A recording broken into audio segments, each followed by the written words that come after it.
This Easter weekend, South African schoolboy rugby fans are in for an absolute treat. Not one, not two, but 5 major rugby festivals are taking place around the country, and if these festivals deliver anything close to what we saw at Noord, we are in for an unbelievable few days of rugby. So in this video, we're going to look at the biggest fixtures, some exciting players to watch, and a few predictions for the weekend.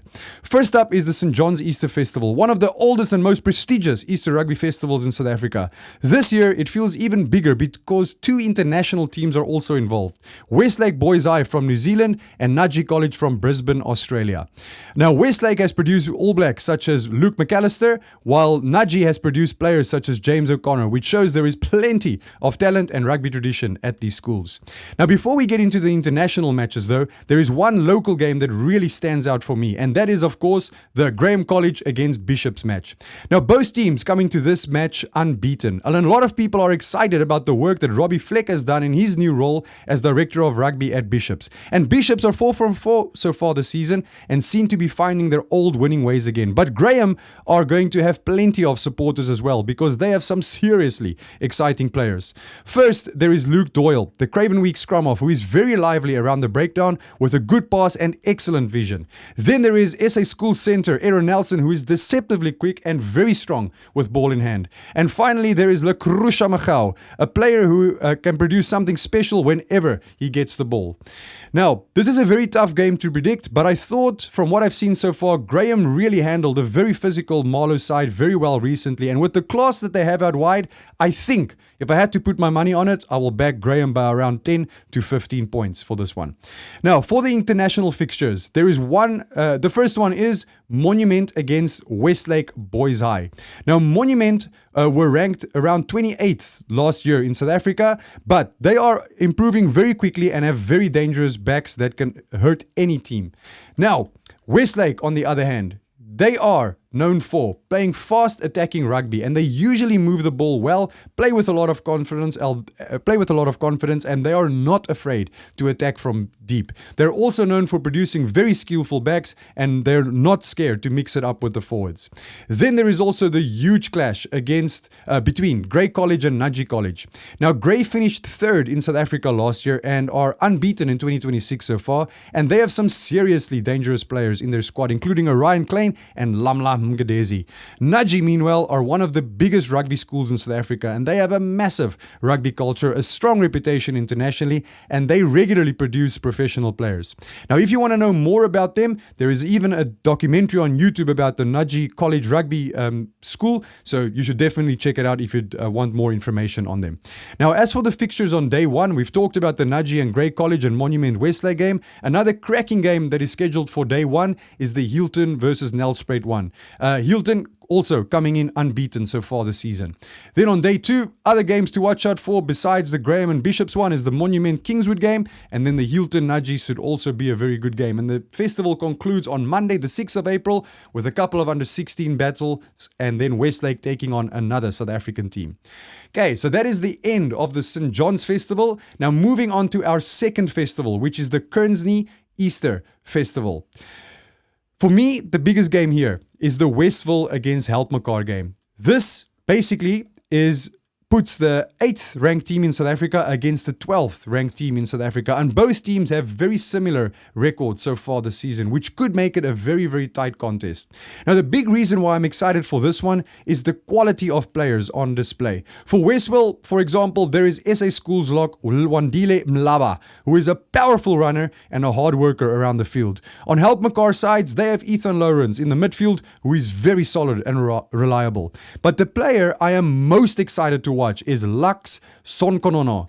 Okay, he is part of the EPD squad, under 17 squad, alongside 4 other very promising fly-offs in South Africa, among other Travis Pfeiffer and Ethan from Bouillon.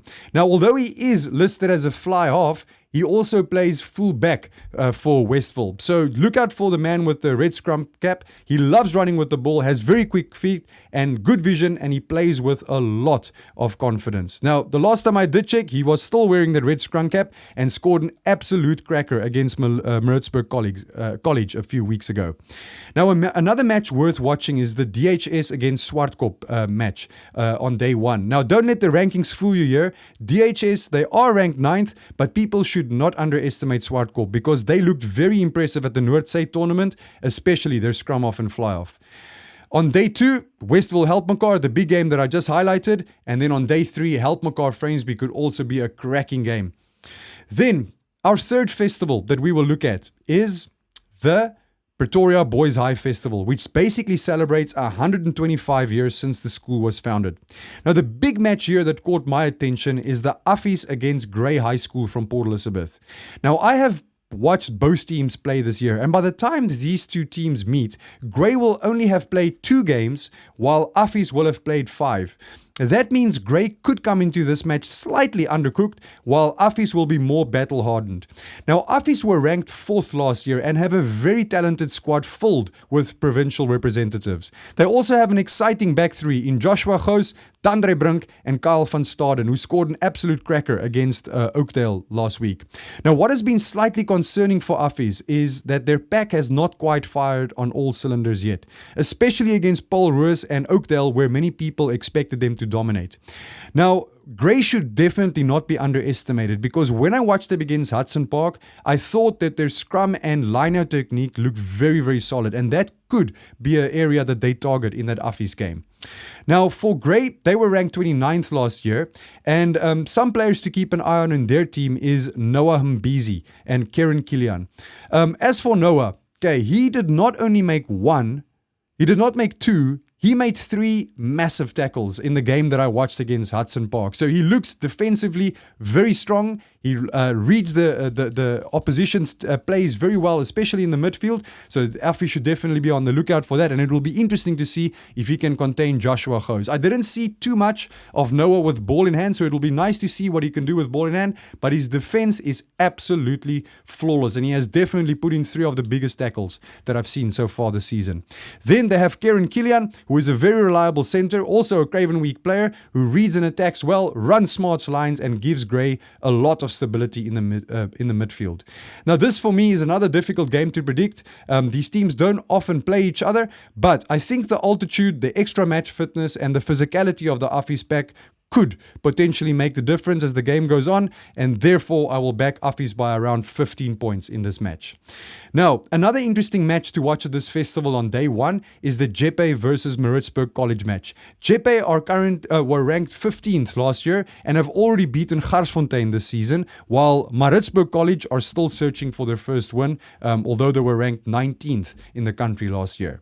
Okay, on day 2, on Monday, these are the other fixtures, and the game that I highlighted here was the Affies versus Grey High School game, with no disrespect to any of the other teams involved in the festival. Then, moving on to our 4th tournament, the Kearsney Easter Rugby Festival. Again, there is some international flavor here, with Cranbrook from Sydney, Australia joining us. Now, I will get into the international matches soon, or the international matchup soon, but the local game that stands out for me the most here is the Noordheuwel against Queen's College. Now, Noordheuwel are the highest ranked team participating at this festival. They were ranked 14th, in South Africa last year, and a lot of people think or say that Noordheuwel, they're finished after their heavy losses to Garsfontein and Paul Jim. But many people don't realize that they have had a very disruptive start to their season. In short, there were rumors for a while that head coach Ian Urbert would move to Grey College, and that situation only really became clear recently, with him now officially joining the Grey coaching staff and Noordheuwel having a new coach. So hopefully now that the coaching situation has been settled, Noordheuwel can get back to being their best and playing the rugby that we all know that they're capable of. I think I've seen just too much good rugby from them over the years to write them off completely. But that being said, they will definitely have their work cut out against the Queen's side stacked with border representatives. One interesting fact is that last year Queens had 18 under 16 players at the Grand Coma week, so it would not be surprising if almost their entire starting team has provincial experience. Now, as for players to watch in this match, I think I will recommend that you keep an eye on not only the Queen's fullback, who is very fleet-footed and loves a little counter-attack, but also Nkutu Kepe, the left winger from Queen's College. He's very quick, he's very athletic, hardworking, and was both a border Craven Week and SA Schools player last year. Now, other interesting games at the Kes Festival include Dale versus Cranbrook on day one, highly entertaining Dale and enterprising Dale against Cranbrook on day one, Kes against St Andrews, and then Pearson against Cranbrook on day 2 of the festival. Now, the final festival is the Saints Festival in Johannesburg. Okay, and the highest ranked team that will take part in this festival is Wynberg. Now, they finished 10th last year, but they have won only one of their first 3 games of the season. So I think they'll be looking to use this festival to get back to their winning ways. Now, there's also some international flair thanks to Hartpury College from England. Hartpury are one of the best rugby schools in England and have produced players such as Ellis Genge and Louis Rees-Zammit. So there's plenty of rugby pedigree there as well. Now, the full day 1, day 2, and day 3 fixtures list all look excellent, and there are some very interesting matchups across the board. So there you have it, ladies and gentlemen, 5 rugby festivals with loads of exciting players to watch and some brilliant matches to look forward to. Now, as I said earlier, if these festivals deliver even half of what we saw at Noord, we're going to be in for a fantastic Easter weekend of schoolboy rugby. Let me know in the comments which match you are most excited for, which player you think will shine, and which team you think will make the biggest statement. Enjoy the rugby, stay safe over the Easter weekend, and I will see you in the next video.